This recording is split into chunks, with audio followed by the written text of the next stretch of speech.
Good morning, everyone. Welcome to this week's webinar from Anicca Digital. My name is Darren Wynn. I'm MD at Anicca Digital. I am on hosting duties this morning. This week, we've got Brad Longman with us. He's our head of SEO. Brad, do you want to quickly introduce yourself and just introduce what we're talking about today? Yeah, my name's Brad, as Darren said, head of SEO at Anicca, and I am going to be doing a talk today on SEO in 2025. Amazing. Right, we will start shortly. Before we do so, I'm just going to run two polls for us. The first question should be coming onto your screen if I've done this right now. What is your current level of experience with SEO? Confident? I have a job role which includes elements of SEO. We outsource our SEO, or no knowledge of SEO. It's not popped up for me, Darren, so I don't know whether it popped up for everyone else. I did turn our view off. And I can see some results coming in, which is good.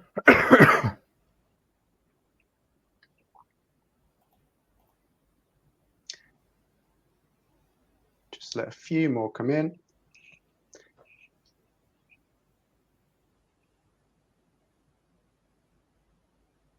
Great, so we've got 43% confident, have a job role that includes elements of SEO. We've got 15% outsourcing our SEO currently, and 42% no knowledge of SEO. So broad range of experience there, it seems.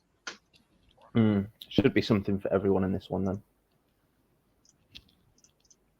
Great, and then the second question. What element of SEO will be your focus for 2025? On-page SEO, off-page SEO, and technical SEO. I should have left that open to select multiple.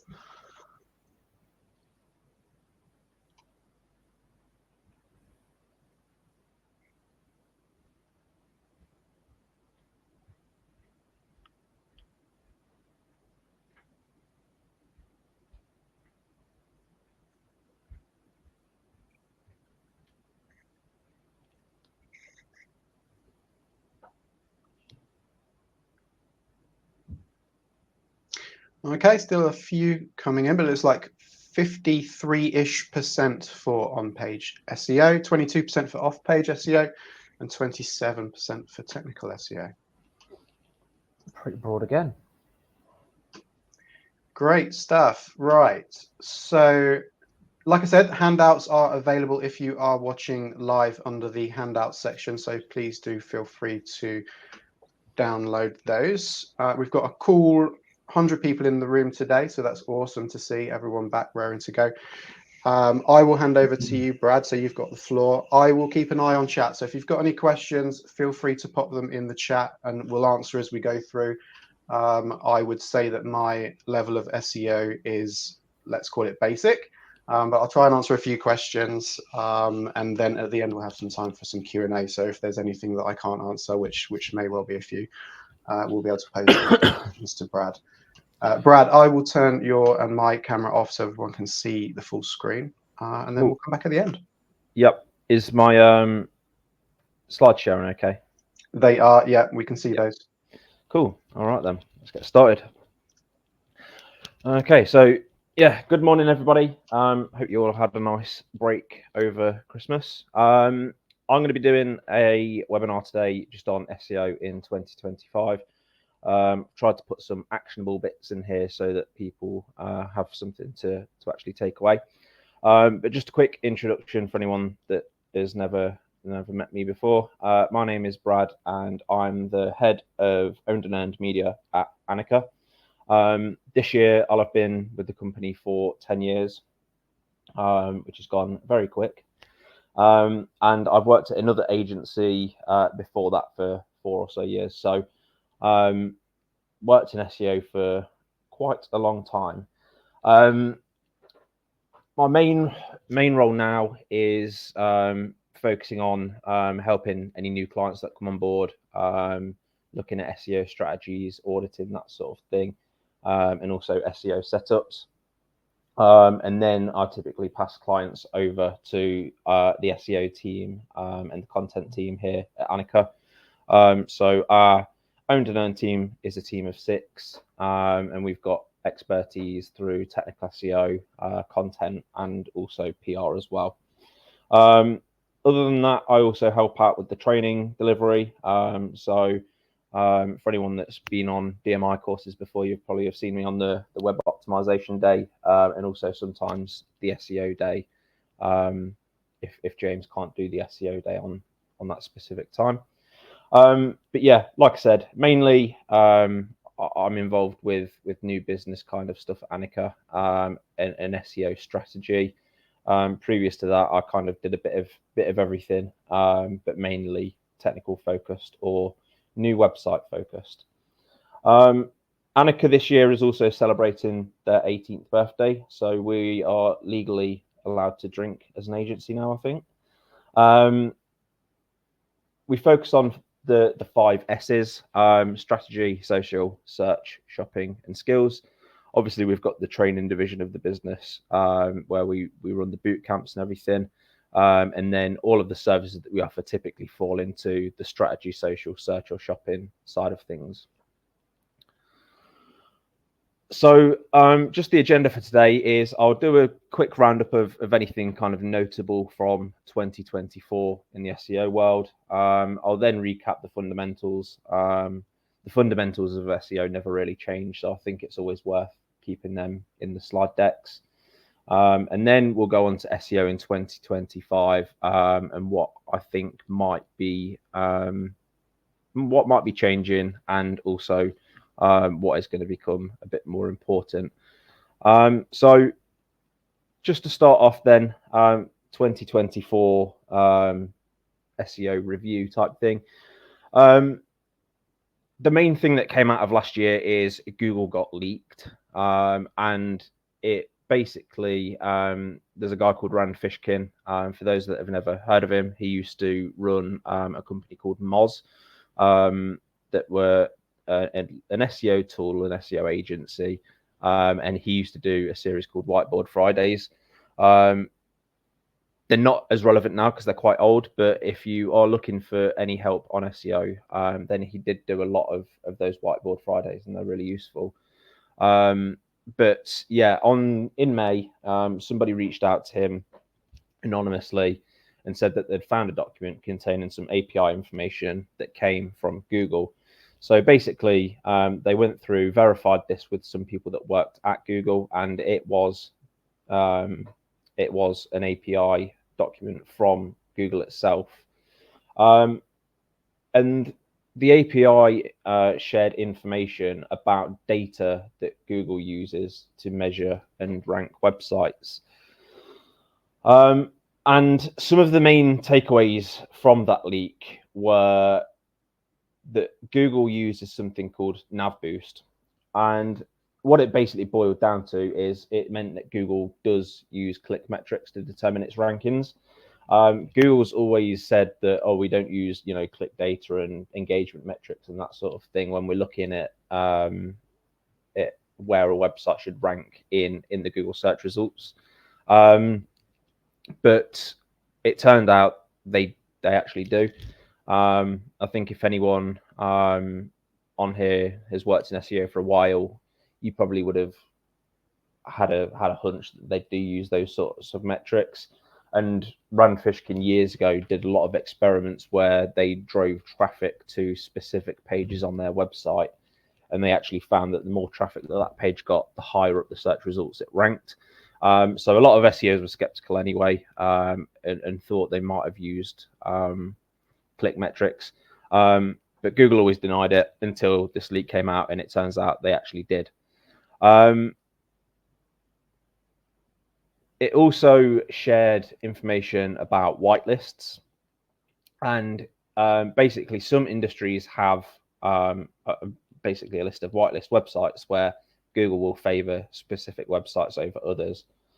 So anything to do with travel, COVID, political searches are going to trigger results for what Google would say are trusted websites. So whilst it might seem like it gives you a bit of an unfair advantage. It is probably for the best in some cases, particularly around anything like medical related and stuff. You'd rather see, you know, the NHS there, or the World Health Organization or something, rather than a random website. But yeah, if you're in quite a volatile industry, or an industry where, you know, you can't really be lying about stuff, the chances are that Google's going to have a whitelist for it, and it's going to want to rank specific websites over others, just because it knows it can trust them. And typically that's going to be anything to do with like the government, or the NHS and so on. The leak also reaffirmed the need to build a brand. So Google pushes traffic to brands that it trusts, rather than websites that it might not be as familiar with. So digital PR, I think, is slightly on the rise again. Brands do see the value in it a bit more, and people are starting to understand now that, you know, we need to get the brand out there, and we need to be able to get our website ranking higher. And digital PR is actually quite a good tactic to help out with that. A bit like link building, people are going to want to use digital PR. So like traditional PR, but targeted for the internet. So building links from external websites to their website to try and boost their brand exposure.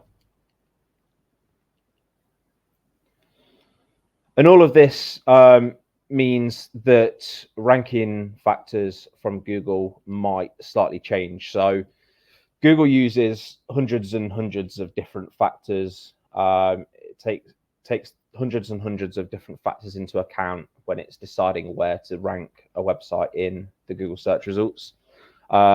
We can boil them down to about 10 core factors. But after the Google leak, we could probably say that the website experience and engagement sort of factor is likely to be a bit higher up that list, which is why I've put it, you know, in that arrow into third, fourth position. But we know it looks at things like the content. So is the content of the website relevant? Is it unique? Does it have links pointing towards it from other websites? Does your page match the intent and relevancy to what somebody is searching for? I'll get onto that in a little bit. What is the website experience and engagement for that page? Are people engaging with that page well? If it's for a service-based business, you know, are people filling out the contact form? Are they signing up to newsletters, or are they just going on that page and then coming straight back off? If the bounce rate for that page is high, it's probably going to rank a little bit worse.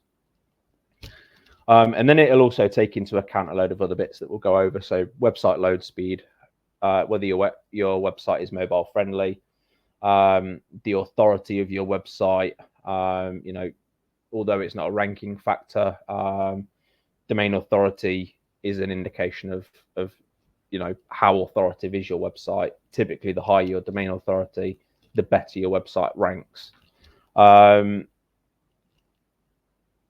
It also looks at the keyword optimization. So, you know, what keywords are mentioned on this page.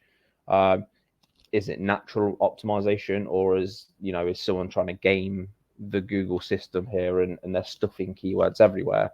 If that's the case, then, you know, Google has a natural language processor, so it can understand when you're trying to spam your website with a load of keywords. So the ultimate aim for your website is to cater to the user. If you cater to the user and the user likes it and engages with it, Google will also like it. It'll also take into account the website structure. So, if anyone's been on the DMI course, I've spoken about website structure, navigation, making sure that, you know, all of your core pages are mentioned within the navigation, making sure that you can get to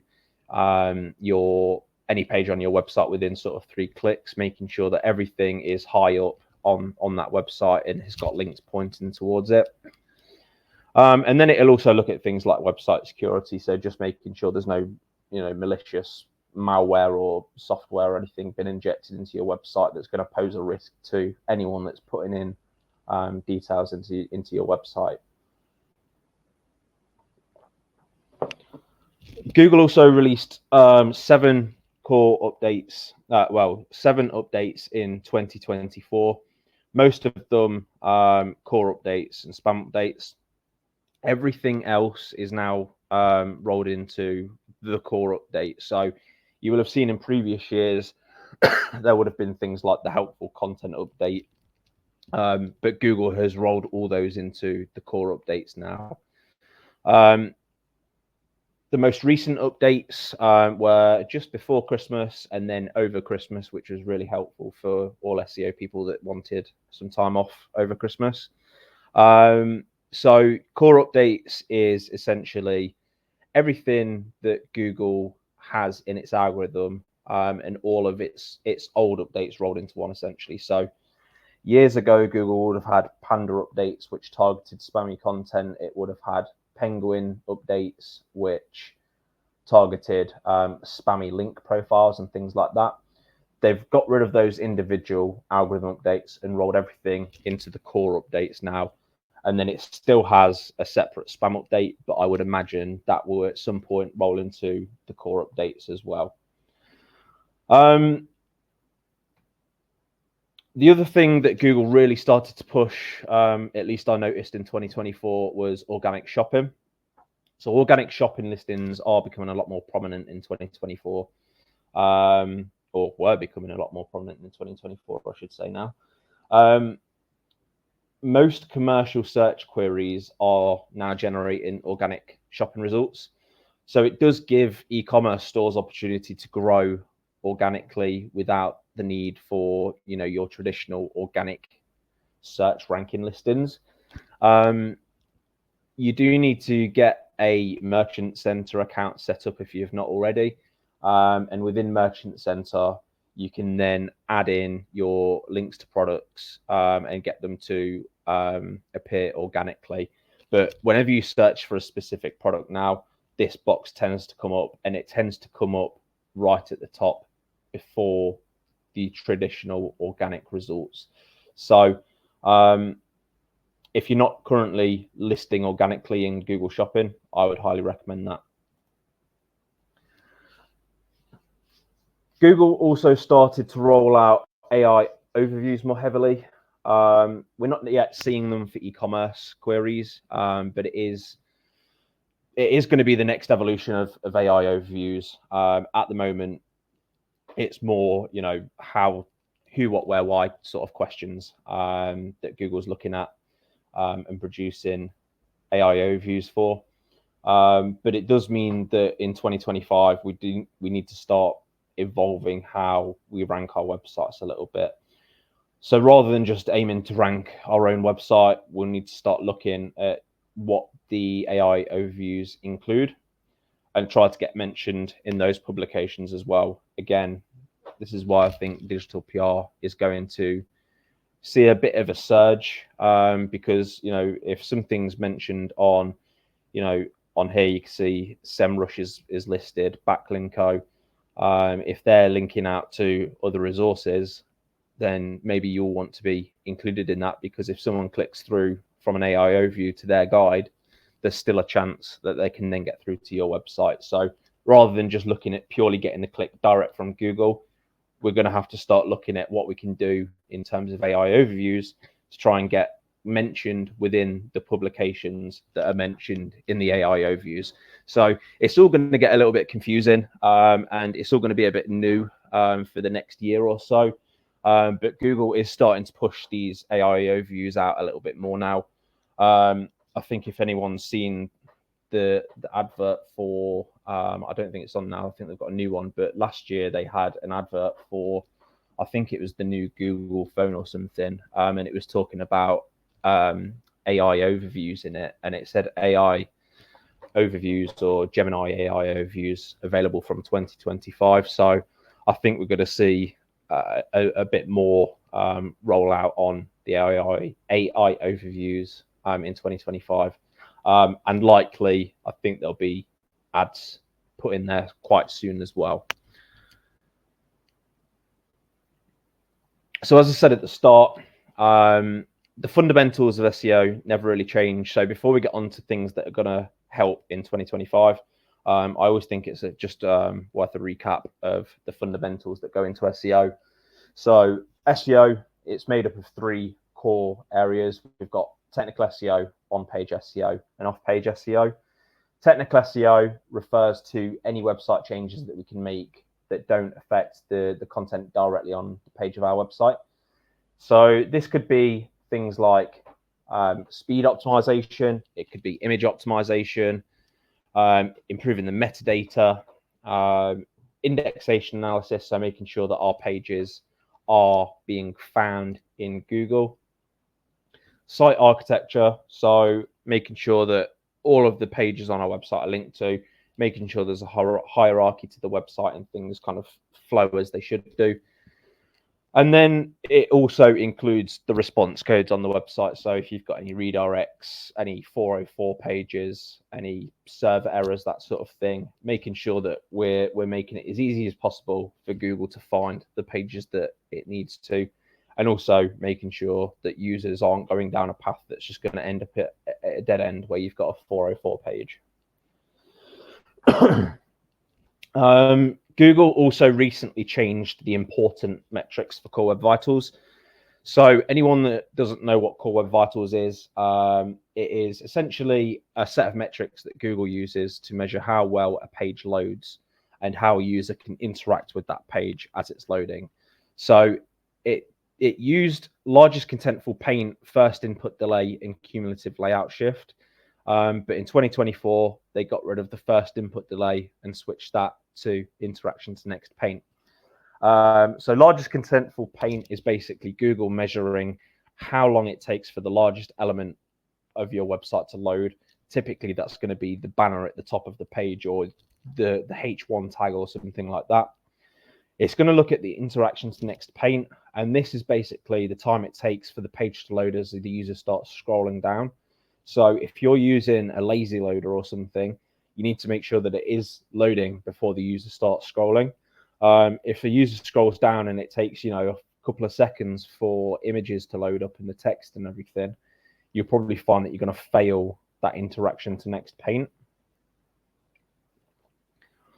And then we've also got the cumulative layout shift as well. And the cumulative layout shift is whether the page jiggles about as it loads. So, does an image load in, then a block of text loads in, then another image, but that pushes the text down, and then a button loads in and pushes something across. And if there's a chance that people are going to click on the wrong thing and they go to click a button, but it moves as they click it because the page is still loading, you're going to get a poor cumulative layout shift score. It does carry a minor ranking boost compared to sites that don't pass. So I would recommend having a look at Core Web Vitals and seeing whether your website passes or not. But it's more of a deciding factor. If you're evenly matched on a lot of other metrics compared to other websites, Core Web Vitals could be the deciding factor. You can check your website page by page in a tool called pagespeed.web.dev, and that's Google's page speed tool. Or if you've got Search Console set up for your website, it will give you all of the page data in there and tell you what pages are failing or need improvement. And anyone that doesn't know what Google Search Console is, it's basically like a health center for your website. So if you haven't got a Google Search Console account set up, I'd definitely get that set up today. It'll give you information on how Google's indexing your website, information on mobile issues with your website, Core Web Vitals issues, what people are searching for to find your website, what searches Google's showing your website for. You'll get a hell of a lot of data out of there, and it can also help, as I'll show you in a little bit, with content creation as well.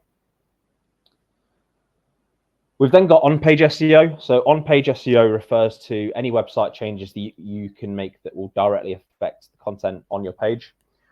This can include things like key phrase research, content optimization, creation of blog posts, creation of FAQs, internal linking, heading, tag structures, all of that kind of stuff.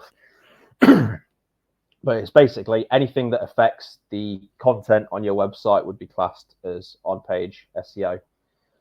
And when we talk about on-page SEO, we'll have pre-click metrics and post-click metrics. Pre-click metrics are essentially the elements that Google will show in its search results. So your page title tag is the clickable link in Google typically. You've obviously got URL that Google will show. If it's an internal page, then you need to make sure that it makes sense, because it would be / technical SEO or something like that. So you don't just call it like page XYZ or something. We want to make that as relevant to the kind of key phrases that we're targeting as possible. And then we've got our meta description as well, which is the snippet of text that Google will also show. And the meta description is not necessarily a ranking factor in Google. However, if you mention the key phrases that the user has searched for within your meta description, it will make them bold, like you might be able to see in here. This was a search for digital marketing agency Leicester. So digital marketing agency is in bold, Leicester is in bold. We've got digital marketing here in bold. It helps improve the relevancy of our listing to what the user has searched for. And it's going to increase or improve the click-through rate that we're going to get from the Google search results. So although it's not a ranking factor, it can make the world of difference to how many people actually click through to your website or not. And then we've got the post-click elements. So this is going to be the page body content. It's going to be the H1 tags, the H2 tags and everything. It's going to be the images that are on the page, the image alt tags. That's going to help with accessibility scores and also boost the relevancy of the website a little bit. But we want to make sure that all of our H1 tag, we want to make sure that's optimized for our primary key phrases. I would try and match it as close as possible to your title tag. If Google doesn't use the title tag as the clickable link in Google, it will probably use your H1 tag. So if we're optimizing the page title tag for Anicca Digital, digital marketing agency Leicester, our H1 tag is probably going to be along the same lines of digital marketing agency in Leicester or something like that. Just so that if Google doesn't use the title tag and it uses the H1 tag, it's still that same keyword. And then with your page body content, you just want to make sure that you are optimizing key phrases throughout. And like I said before, just make sure that it sounds natural. And then we've got off-page SEO, and this specifically refers to tasks completed to improve the website's organic visibility away from your own website. It's mainly focused around the authority of your website and the link profile that your website has. And tasks for this can include link analysis, competitor analysis, broken link building, digital PR, reviews and citations. Link building is the main part of off-page SEO. It's also probably one of the hardest things to improve because ultimately it relies on other websites linking to your website. But some effective tactics for that include competitor analysis, so looking at where your competitors are earning links.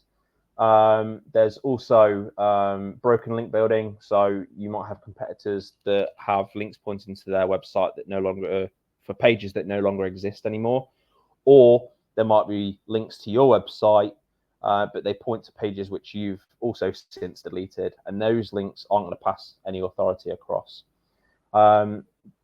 You can also, utilize guest posting and things like that. A lot of the time they will come with an associated cost for the time it takes for people to upload content, but typically, they're going to include links.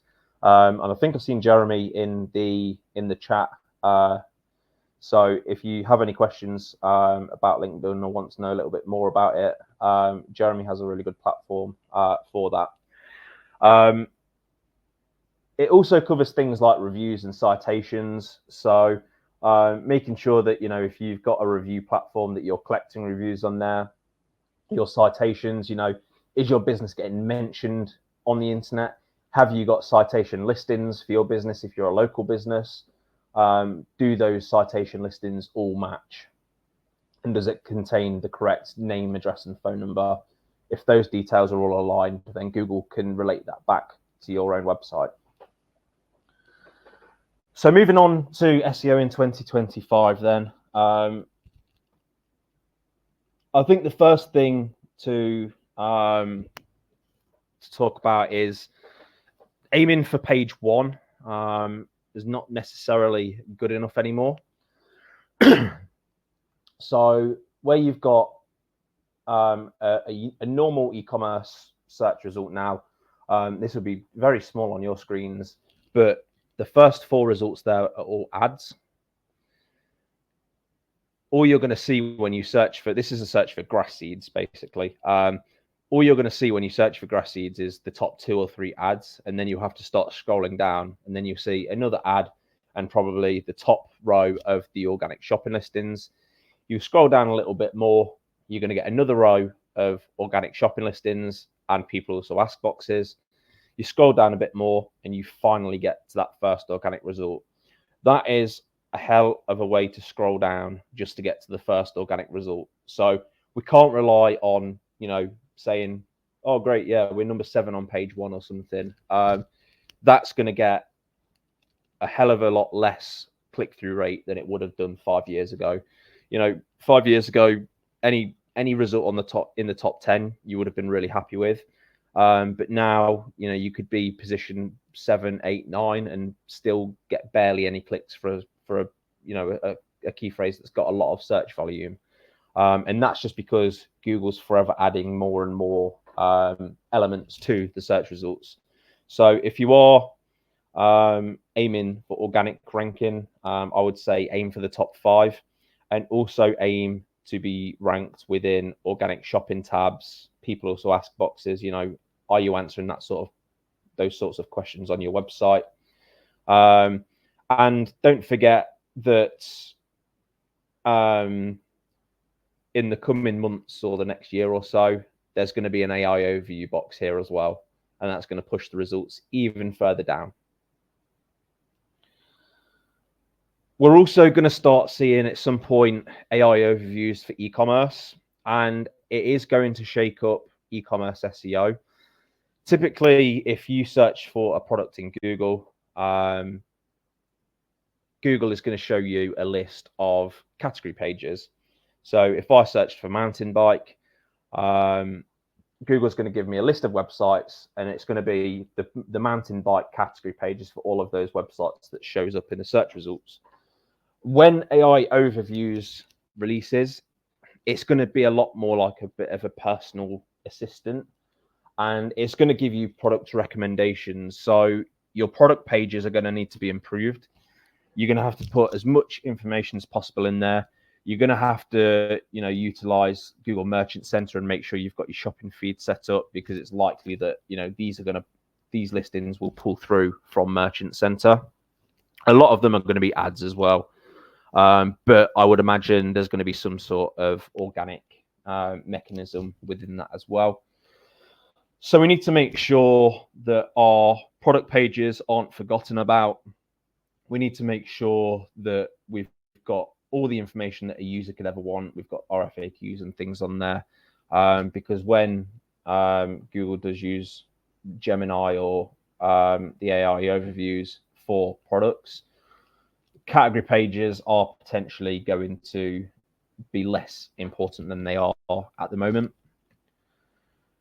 And we also need to make sure that we're not relying on a single page to rank for a topic as well. So, as I said, category pages are going to become a little less important, I guess. However, traditional Google searches, they're still going to show up your category pages. But either way, if you're not building topic clusters, your category pages ain't going to rank, basically. You need to create hubs of content for whatever it is you're trying to optimize around. So where you've got your category page for mountain bikes, for example, we're going to want to see blogs that feed into that category page. You're going to need to write guides about it. You're going to need a bit of social proof. You're talking about it on social media. People are engaging with your social posts or sharing them or whatever. You know, you've got video guides on how to clean your mountain bike chain or how to swap the tire on your mountain bike or something. You need to make sure you've got your FAQs in place that answer all of those people also ask questions in Google. You need to show Google that you are an expert in your field, and you need to know, you need to show Google that you know what you're talking about. An example that anyone that I've done a presentation with or spoken to, I always use these. I'm not affiliated with them at all, but they do an amazing job of what I've just spoken about. Here's a category page for grass seeds. They've got a link off to help and advice, and they've got dozens and dozens of blog posts on grass seeding, overseeding, how to sow your grass seeds, all that kind of stuff. And then they've got a really in-depth FAQ section as well. So if you aren't sure on what I'm talking about in terms of creating content hubs, go to the Grass People website and go to the grass seed category page and have a look to see how they do it, because just my personal opinion, I think they do a really good job, and they also rank really well, which goes to show that it does work.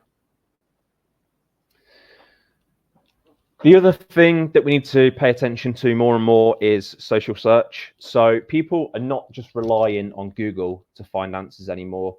And this means we need to focus on more than just traditional SEO, particularly if you're in certain niches, I guess. HubSpot did a report, I think it was last year, and they found that 31% of consumers use social media to find answers to their questions. Obviously, you know, we're looking at the younger generations that are using social media, but we can see that there's, 88% of people use search engines, 31% use social media, 12% use chatbots. Obviously, that's some people use search engines and social media. That's why it adds up to over 100%. But basically, people are starting to use social search a lot more. So we're talking about things like, Instagram, TikTok. I'd include YouTube Shorts in that as well. People are not just looking for written answers in Google. People will, if they're looking for recommendations or something to do in the local area, they're going to go on to TikTok or Instagram or something and search things to do in Leicester or wherever they might be. And they're going to look for what videos people have put, and so they can, see what it looks like. The same with how-tos and guides and things like that. People can quickly get answers from social media rather than having to go through Google and click a load of different results to find what they need, and then realize they've got to read it all through, whereas a lot of people will prefer to follow a video. So we need to adapt and make sure that we're being found elsewhere, and we need to optimize for different platforms such as TikTok and YouTube. TikTok has a keyword insights tool, and it will show you what type of keywords people are including within ads. So you can have a look and see what is kind of trending in TikTok and try and create content around that. And as a little guide for TikTok, like I've said, use the TikTok keyword insights tool, find trending topics, use relevant hashtags, add search keywords to videos, video text, so the text that shows up in the video as well as in the captions. And you can also use a tool called Glimpse for keyword data. It will give you, popularity and trends and search volumes in social media for specific keywords. But if you do have video content or you're creating video content and you're not currently putting it onto these channels, I would definitely recommend starting to do that. Obviously, it will take a lot of resource to start creating content creating video content, especially if you're creating it for YouTube, and then you have to redo it for TikTok and change the dimensions and ratios and everything. But more and more people are going to use social for searching. So ultimately, it might not dominate over Google, but Google will probably lose some of its search volumes to channels like TikTok, YouTube, Instagram, and so on.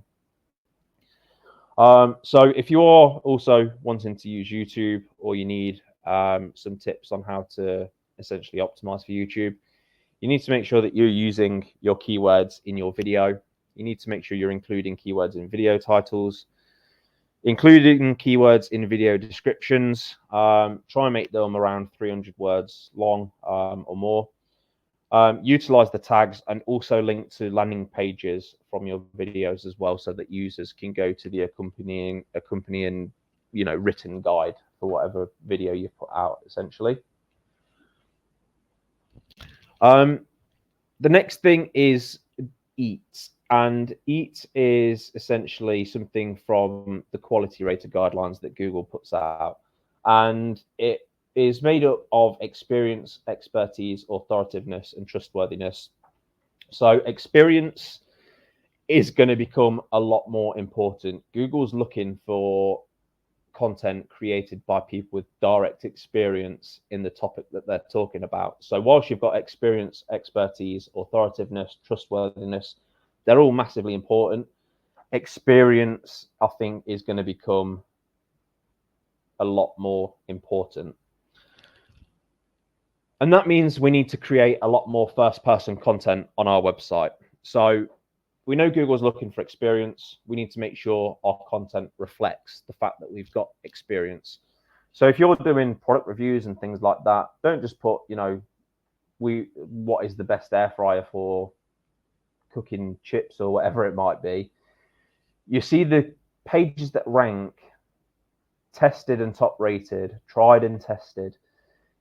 Google will rank content where products or services have actually been used, or it's coming from somebody that's actually used and has experience in that field. So rather than simply comparing products based on packaging or promotional material provided by the supplier, you need to actually be using products and talking about, what your experience is of using specific products. Work with guest posters or influencers, or anyone that could review the products on your behalf. But get that content on the website written in the first person, actually use the products, actually use the services, and give real life advice. Google's going to move into that way. And Google's already, in search results, it'll bring up TikTok videos and YouTube videos and things where people are actually physically talking about something that they've used. So if possible, if you can get written reviews, see if you can get supporting video reviews from those customers as well. Review platforms will allow you to collect video reviews, or I think reviews.io have a functionality where people can, do unboxing videos and things like that for you. So yeah, try and make sure whenever you're writing content on your website or you're reviewing products or anything like that, the content that you're using is in the first person. And then, like I said, we need to make sure we're also using user-generated content. So try and include review embeds on your website, that sort of thing. Add Q&A sections where users can add questions, even allow customers to answer those questions as well. Try and build a bit of a community, a bit like a forum or something. The more user-generated content you can get onto your website, the better, essentially. And then we also need to make sure we are matching user intent. So I'm aware I've only got a few minutes left. I've only got 3 or 4 slides left. Yeah, we need to match user intent. So Google classifies keywords based on what it believes the user wants to do when they search for a specific keyword. So searches could be commercial, transactional, informational, or navigational. If a search is commercial or transactional, Google is going to want to show category pages and product pages within the search results. If it's informational, Google's going to want to show blogs and guides and things like that. So here's a search for kitchen bins. Commercial intent 30%, transactional intent 70%. So Google thinks people are going to want to buy something when they search for kitchen bins. If someone searches for how to lay artificial grass on soil, Google knows that's an informational query, and Google's going to want to show blogs or guides or something like that. So when we actually look at the search results that Google shows for those results for kitchen bins, you've got Dunelm, the bin section on Argos, the bin section on Asda, the bin section on B&Q. All different category pages, because Google knows that someone is looking for a kitchen bin, and the chances are they're going to want to buy a kitchen bin, because who wants to do research about kitchen bins? You've then got how to lay artificial grass on soil, and you can see here you've got guides, you've got video content, you've got another guide here. Google knows that the intent of that is informational, so Google's going to provide guides on how to lay artificial grass. So what you need to do is make sure you understand the intent of the keywords that you're trying to optimize for. So if you have a keyword with a commercial or transactional intent, and Google is showing category pages and product pages, don't write a blog post about it, because Google won't show it. They're going to want a category page or a product page to be ranked on page 1. And then if you are searching for or optimizing for a query with informational intent, and Google's showing all blogs and guides, you're going to need to write a blog or a guide. And you need to do research and see who does it best. Obviously, anything with video content typically will improve your rankings. So if you can create a video guide to go along with the written guide, and your guide answers more questions than the competitors do, you should be able to get quite good rankings for that. And then finally, use your own data to find FAQs. So as I said before, if you haven't got a Search Console account, I would 100% get one set up. Your Search Console data will give you a huge amount of data around what people are doing and how people are finding your website. You can use regex in your search results to quickly filter out for questions that people might be asking about a product or a service. So essentially in Search Console, you go in, you click search results, Google will bring up all of the searches that people are doing to find your website, how many clicks you've got and how many impressions you've got. So clicks is when someone's clicked on your website from the search results. Impressions, Google showed your website, but you might not have got the click. You can use this regex down here in the last bullet point to do a search for who, what, where, why, how, does, if, do, how, should, that, all of those types of question-led key phrases. And it will bring everything up, and it will tell you how many clicks you've got for those questions and how many impressions. So what makes a story newsworthy? We had 7 clicks and 1,300 impressions. So we know that people are obviously searching for that. People are also searching for how much the PPC agencies charge. That's had 2,200 impressions in the last, I think it was 3 months or something. But we've only had 6 clicks. So what do we need to do to improve our content for that keyword? But this is first-hand data of what people are searching for in Google, and your website is being shown for. You might not be being shown on page 1, but it gives you an idea of what FAQs people are searching for and what content you need to be publishing on your website to improve your search visibility. And the more of these questions that you can answer, the more likely someone is to convert. People that are searching with, long tail key phrases, which is key phrases that have a lot of words in them, like question-led searches, the likelihood is they're a lot more down the buying cycle than somebody that's just searching for SEO or SEO agency. If someone's searching for, how do SEO agencies do X, Y, Z, or what should I look for when I'm looking for an SEO agency? Those users are a lot more down the funnel. They're a lot closer to actually making that decision. So although the search volumes aren't going to be as high, the people that search for that type of stuff are a lot closer to actually making that purchase decision. So we've got a couple of minutes left. I'll quickly do my conclusion, and then if there's any questions, I know Darren's got a hard stop at 10. So just to conclude what I've spoken about. So as I said, you cannot really rely on a single category page to rank. You need to make sure that you're using your content clusters, your content hubs to build an authority in that specific topic and show Google that you really know what you're talking about.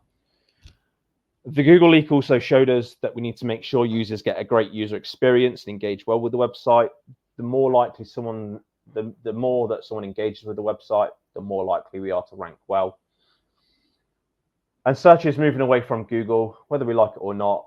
We're going to have to learn how to optimize on YouTube, TikTok, Instagram. We're going to have to learn how those algorithms work and how we can get our content organically showing in those different platforms. We also need to make sure that we're using first-hand or first-person content in our websites to show Google that we've got that experience with a product or service. And AI overviews also means that we need to learn new ways of getting our websites found, including a potential increase for digital PR type of services to reach out to sites that are mentioned within the AI overviews, because we're not just going to rely on getting found through our own website. If there are roundups and blog posts within the AI overviews, there's no reason why we can't reach out and try and get mentioned within those. And that was everything. I hope everyone found that useful. Hopefully it didn't. I didn't go too quick. I know there was it was 50 minutes.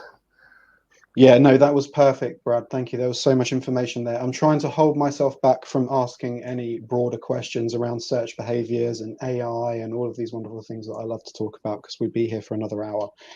I want to get through some of the questions that have been raised, if that's okay. First one, a few just ones that you probably just answer quite quickly. Google Console says we have to pay. Is that correct? It's asking for payment method after a free trial. No, Google Search Console's free. I'll put the link. You might be on something else. Let me just paste the link into the chat. Search Console is completely free, so no, definitely don't pay for anything. Brilliant. When you were talking about on-page SEO, you mentioned a couple of or a software or a tool. Can you remember what that tool was? Was it Search Console? Let me go back to my slide and see if it jogs my memory. I might have been talking about Google Search Console at some point, but no, I can't quite remember. I think it probably was Search Console. Just briefly on optimizing for, let me turn my camera on, ChatGPT and other AI. You mentioned Google search results and just making sure that the Merchant Center feed was up to date and that you're putting as much information in there as possible. Anything on ChatGPT or what anyone should be doing to optimize towards that? I have mentioned that we've been doing some small tests to try and optimize towards this, but it's a little bit of a black box at the moment, isn't it? We kind of put our search terms in and then ChatGPT does its magic and then out pops the answer. Yeah, it's very, the ChatGPT, I guess it's very much in its infancy in terms of being used as a search engine. So it is quite difficult, but it's going to use similar to what Google, signals that Google would use to find relevant results and things, and how Google picks out the right types of stuff. But I guess it just depends on how ChatGPT is going to cite your website as a source or anything like that at the moment. But yeah, I think just trying to ultimately, I always say, write for the end user, and if you do that well, the search engines will pick up on that and you'll do well in search essentially. So you kind of got to forget that the search engines exist to do well in the search engines. Yeah, brilliant. We've got a question related to the relevancy of Bing. I touched on the fact that it's still a relatively small amount of the market share, and I would assume my answer was, if you optimize for one, you're probably doing best practice to optimize for both. Would that be correct?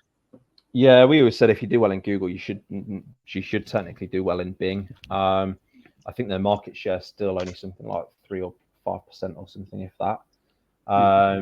So I mean, 3% of trillions is still massive, but yeah, it's still, you know, if you're optimizing organically, you should do well in Bing. At one point, we did think that they were going to massively increase their market share because they brought out all of their AI stuff way before Google even thought about it. But it does seem to have died off, I guess, a little bit. But who knows what's going to happen? There's all this stuff about, you know, phones having to give users the option of using Bing or Google as a search engine or whatever. So there's still time for Bing to improve things. And I guess it just depends on how they kind of evolve with AI and what happens with Google. Google first released their AI overviews and they were absolutely awful. The results for if you searched for something was, I can't remember what it. There was something about how to get rid of if your kidneys hurt or something. It said to drink your own urine. And then there was another one that said to jump off a bridge. So it's AI overviews can be a bit wild, and I guess at some point one of them is going to really excel and actually help people out. But yeah, I do find it interesting, the balance between these AI, which really are more personalized results for us and should be thinking for themselves. And eventually these platforms are going to have to monetize themselves, and there will be questions asked around optimizing towards these platforms, because there always is. And if the search traffic gets directed that way, there will be questions asked about how do we optimize for this, and how do they balance the user experience in terms of what kind of results they bring forward, because Google, obviously, over time, you showed that search result earlier, has been dominated by merchant center listings and shopping and ads, and it's degraded the user experience, which has actually pushed people towards these other platforms in the first case. So these platforms will have to balance that. We've got a question around what is Google Merchant Center and how do I find it? I think the best way to do that, there's loads of information about Google Merchant Center. A Google search will lead you towards the logins for that. If you've got any questions, reach out to us. We'd be happy to help you find some more information about that. One question on SEO strategy really quickly. Is SEO a better marketing strategy for the hospitality industry, or is concentrating on social media marketing a better strategy? I think they'd both go hand in hand. I wouldn't necessarily choose one over the other. I think I'd go with, you know, kind of integrating them both together. But I would base anything on the data, essentially. So if you've got Search Console set up, see what people are searching for to find your website. If you're not getting much traffic to your website at the moment, then, you know, use a tool or look at your competitors and see what kind of phrases they're optimizing for. And then you can also use a tool like Ahrefs. It is a paid-for tool, but you can get some limited free data out of there. And they've also just launched a light package, which is like £20 a month, but you'd be able to get some search volume data out of those tools. Or you could use the Google Keyword Planner. Just search for your services in the Google Keyword Planner, and then that will bring up a range of search volumes as well. And you'll be able to find out, you know, whether there is a search demand for your industry, I guess. But yeah, I'd kind of do a mix of both, I guess. Brill. And one final question. Any solutions for monitoring AI-generated results, positions for keywords, etc.? Or if the websites are displayed in AI results, say in Google, is there any way of looking at that at the moment, or being able to optimize in any way for those? Yeah, so we use a tool called SEO Monitor, and that will, again, it's a paid for tool, but it's basically a rank tracking software, and it will tell you when a result generates an AI overview and whether your website is mentioned or not. And then one last one from Sophia as well, I can see, just on ChatGPT. Google won't necessarily penalize you if you're using AI content. They initially said that they would, but now they've changed their tune now that they're using their own AI. So yeah, it won't necessarily penalize you, but you need to make sure that the content or blogs that you're creating with AI has a human edit to it, and they're actually providing more benefit to the user than the other results that Google's showing up essentially. If it's not better than what's already there, then why would Google display it in its search results? Brilliant. Right, I'm going to have to call it there, I'm afraid. I know there's a few more questions coming in. If you really want to ask Brad any questions, I'm sure he would be happy to be contacted on LinkedIn, etc., just to answer any quick questions that you might have. Yeah. Thank you, Brad. That was great today. Thank you, everyone, for joining us this week. Next week, we've got Martin Jones. He's going to be talking with us about alternative PPC options for 2025. So that sounds really interesting as well. If you've signed up today, which you have because you're here, you'll receive the recording in just a few hours. So you'll be able to come back to that if there was anything of interest and listen to it again. That just leaves me to say, I hope you have a lovely weekend. I hope it's a bit warmer than it has been this week. And hopefully we'll see you next week. Cool. Thank you, everyone. If everyone found it useful, as Darren said, if there's any questions, just reach out to me. And also, if you Google Anicca Digital and leave a review, I would be very happy. Yes, please. If you've got 5 minutes, it really does help us if you could leave us a review. Thank you all. Have a good weekend. Cool. Thank you, everyone.